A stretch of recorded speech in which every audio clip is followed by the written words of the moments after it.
Yesterday, I watched the debut of Citizen TV's Jeff Koinange. He's back on air for his JKL or JKL Live, I believe.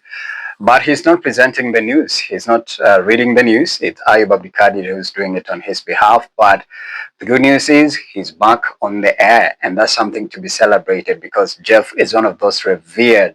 And I like to use the word avant-garde. Avant-garde is somebody who has influenced culture or curated a movement that has inspired people, and a lot of people look up to them. So they're a trendsetter and they're a groundbreaker. And Jeff Koinange is one.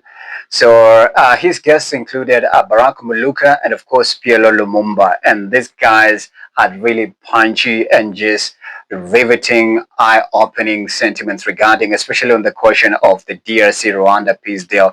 And there's something interesting that profound that PLO Lumumba said. He said we cannot have outside solutions to African internal issues, and he says that peace agreement is dead on arrival.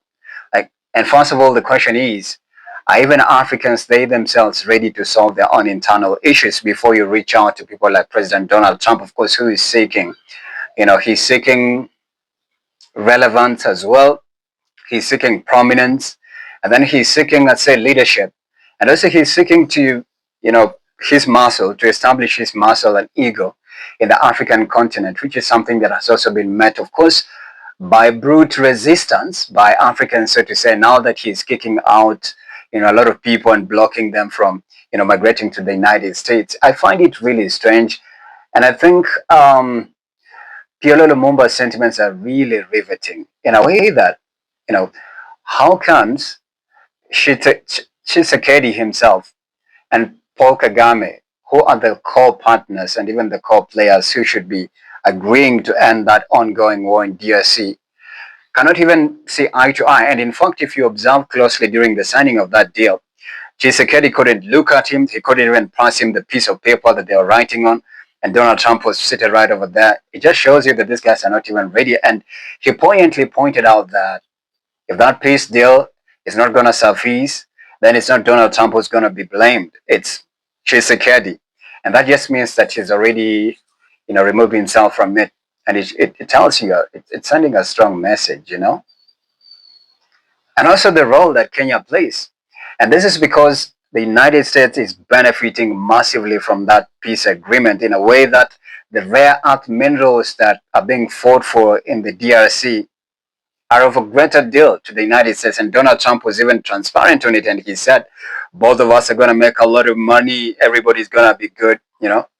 It's all about money and interest, selfish interest. So I don't see it, bearing any fruits. But also shock on you, it could bear fruits because President Donald Trump is looking to win the Nobel Peace Prize. I don't know.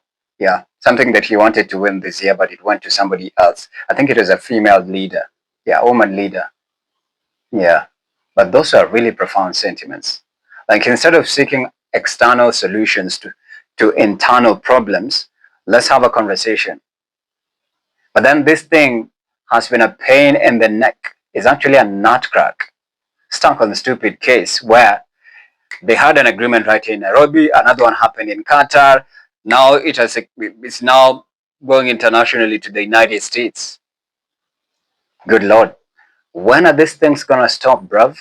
It's about Africans for Africans with Africans. So if we can't have our own conversations right here and solve our own internal issues before we seek external help, then it means that we are divided, we are not united. And that's what makes us vulnerable to these superpower countries. They'll always find a way of benefiting from, look, the war. And in fact, no sooner had they even finished signing that agreement than another explosion of a mini World War III exploded. As we speak right now, Kivu is on fire, This is absolute madness, man. What do you make of this?